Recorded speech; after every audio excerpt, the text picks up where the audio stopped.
আমি রাজনীতিবিদ একজন, কিন্তু আমি আপনার উপর থেকেও আসিনি। আমার রাজনীতির শুরুটা কিন্তু একেবারে পৌরসভা থেকে, এবং সেই পৌরসভাতে আমি প্রথম যখন যাই তখন আমরা ওভারহেড ট্যাঙ্ক করে ওয়াটার সাপ্লাইয়ের ব্যবস্থা করি। এটা হচ্ছে আপনার প্রথম কাজ। কিন্তু তারপর থেকে বহুদিন হয়ে গেছে, আজ পর্যন্ত কিন্তু যে খুব বেশি উন্নয়ন আমরা করতে পেরেছি তা আমরা করতে পারিনি। এখন আমরা সবাই চিন্তিত যে আমাদের এই ডিপ টিউবওয়েলগুলো আমাদের যে ভূগর্ভস্থ পানির লেয়ারকে একেবারেই নিচে নিয়ে চলে যাচ্ছে। তাহলে কি একদিন হবে যে হঠাৎ করে ঢাকা শহরটা ধপ করে ধসে নিচে চলে যাবে?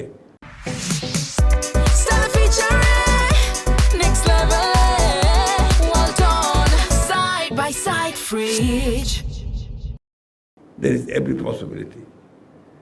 আমার সুযোগ হয়েছিল পৃথিবীর কয়েকটি দেশে বিভিন্ন কারণে বিভিন্ন সময় যাওয়ার।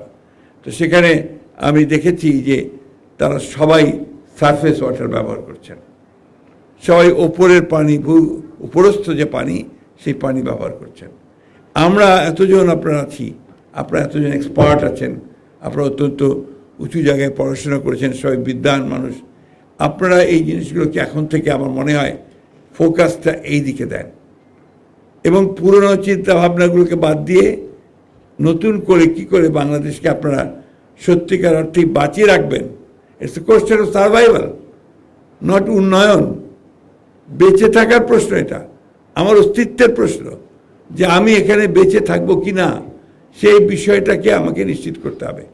এবং দেশের মানুষ, সরকার আপনাদেরকে এই দায়িত্বটা দিয়েছেন, এই ডিপার্টমেন্ট অফ পাবলিক হেলথকে। সুতরাং আপনাদের দায়িত্ব হবে, আমি মনে করি।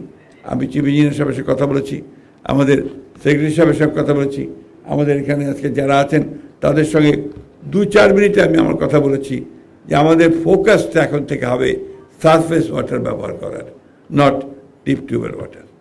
আমাদের অত্যন্ত ডক্টর মাহবুবা নাসরিন আমাদের যখন প্রেজেন্টেশন করছিলেন তখন যে আজকের যে বিষয়টা আছে, জেন্ডার বিষয়টা আছে, সেটা নিয়ে কথা বলছেন। এটা অত্যন্ত গুরুত্বপূর্ণ বিষয় নিঃসন্দেহে। পানি তো আমরা সেই ছোটোবেলা থেকেই দেখি যে আপনার কলসে করে পুকুর থেকে পানি নিয়ে আসছে আমাদের মা, চাচি, বোন এরাই, তাই না? তো এই জিনিসটা কিন্তু কিছুটা পরিবর্তন হয়েছে। এখন প্রায় সব বাড়িতে একটা টিউবওয়েল। আমাদের নর্দার্ন এরিয়াতে আপনার খুব বেশি নিচে নামতে হয় না, কিন্তু সাউদার্ন এলাকাতে অনেক নিচে নামতে হয়, এবং ওরা এখন আর কেউ টিপ বলে না, বলে ডিপ, মানে ডিপ টিউবওয়েল। আমার সুযোগ হয়েছিল কোস্টাল এরিয়াগুলোতে গত আপনার 2001 সালের পরে আমি যখন কৃষি মন্ত্রণালয়ে ছিলাম তখন আপনার এই জায়গাগুলো ঘোরার আমার সুযোগ হয়েছে।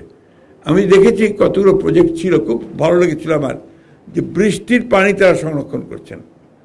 আপনার ছোটো ছোটো ট্যাঙ্ক তৈরি করেছেন, বৃষ্টির যে পানি আসছে সেই পানিটাকে তারা রেখে দিচ্ছেন, তারপরে সেই পানিটাকে তারা গরম করে ব্যবহার করছেন, যেটা তাদের জন্য নিরাপদ পানি।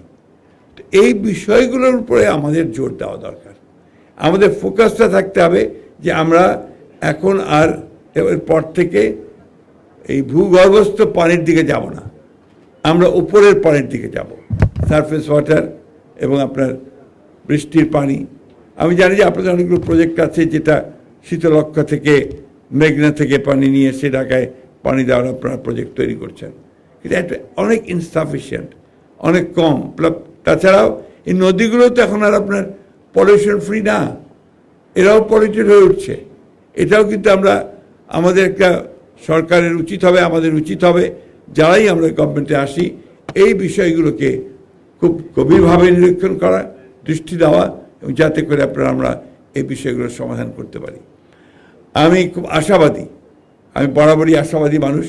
বাংলাদেশের মানুষই সমস্ত পরিবর্তন আনে, এই পরিবর্তন আমাদেরকে আনতে হবে, এই চেঞ্জ আমাদেরকে আনতে হবে।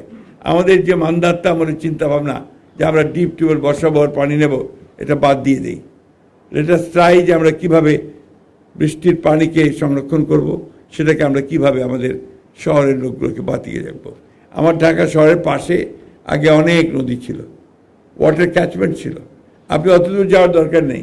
আপনার এই যে হাতির ঝিল, এই হাতির ঝিল থেকে পানিটাকে যদি আপনি পরিশুদ্ধ করতে পারেন এই পানি দিয়েই তো আপনি ঢাকা শহরের অনেকটা কাভার করতে পারবেন, এটা আমার বিশ্বাস। আমার মনে হয় আপনারাও এটাও চিন্তা করতে পারেন। দ্বিতীয়ত আপনার আমাদের যে আপনার পশ্চিমে আশুলিয়ার পাশে দেখবেন পানির জম সবসময় থাকছে, ক্যাচমেন্টটা থাকছে। এখানে বৃষ্টির পানিকে ধরে রাখার জন্যে আমরা যদি সেই প্রজেক্টে যাই এবং সেখান থেকে পানি সরবরাহ করি, তাহলে আমরা কিন্তু অনেকটা লাভবান হব বলে আমি মনে করি। একই থেকে পূর্ব দিকে তাই আমরা যখন ছোট ছিলাম এবং যখন ঢাকা কলেজে পড়তাম, আমরা চলে আসতাম মাঝে মাঝেই বুড়িগঙ্গায়। বুড়িগঙ্গা ছিল তখন আমাদের একটা মানে বলতে পারেন বিনোদনের জায়গা। স্বচ্ছ পানি, নৌকায় আমরা এপার থেকে ওই পাড়ে যেতাম, নৌকায় আসতাম, পানি খেতেও কোনো অসুবিধা ছিল না। আর সেই পানির কাছেই এখন যাওয়া যায় না, দুর্গন্ধযুক্ত, এবং এটা একটা মনে হবে যে ওখানে গেলেই আপনি অসুস্থ হয়ে পড়বেন। ঠিক একইভাবে আপনার আশেপাশের নদীগুলো তুরাগ টুরাগ সমস্ত কিন্তু একই অবস্থায় চলছে। আজকে খেয়াল করে দেখবেন কিছুক্ষণ আগে যে ছবিগুলো আমরা এখানে দেখলাম, যে আমাদের পানি সেফ পানি পাওয়ার ব্যাপারে সবচাইতে বৈষম্য কোথায়? ওই গরিব মানুষগুলোর সবচাইতে বৈষম্য আপনার এই বস্তির মানুষগুলোর। তারা কিন্তু সেফ ওয়াটার পায় না, they don't get the safe water. তাদের পানির মধ্যে পলিউশন থাকে, অবশ্যই থাকে। সেই জিনিসগুলো আমাদের মনে হয় যে আপনাদের দেখা দরকার। আমরা শুধু স্ট্যাটিস্টিক্সে যেতে চাই না, আজকে সে বিষয়ে কথা বলতে চাই না। আজকে আমার আপনাদের সঙ্গে প্রথম দেখা কথা, আমি যখন এই পাশ দিয়ে কোর্টে যেতাম অথবা জেলে যেতাম, আমাদের এই রাস্তা দিয়ে যেতে হতো। এই বিল্ডিংটাকে মনে হতো যে একটা নান্দনিক ভবন, সুন্দর একটা ভবন। আজকে ভেতরে ঢুকে আমার আবার সেটা আবারও মনে হয়েছে। আপনাদের ভেতরের যে ইন্টেরিয়ার, যে ডেকোরেশন অত্যন্ত ভালো, সুন্দর। একই সঙ্গে এই সৌন্দর্যটাকে মানুষের মাঝে ছড়িয়ে দিতে হবে।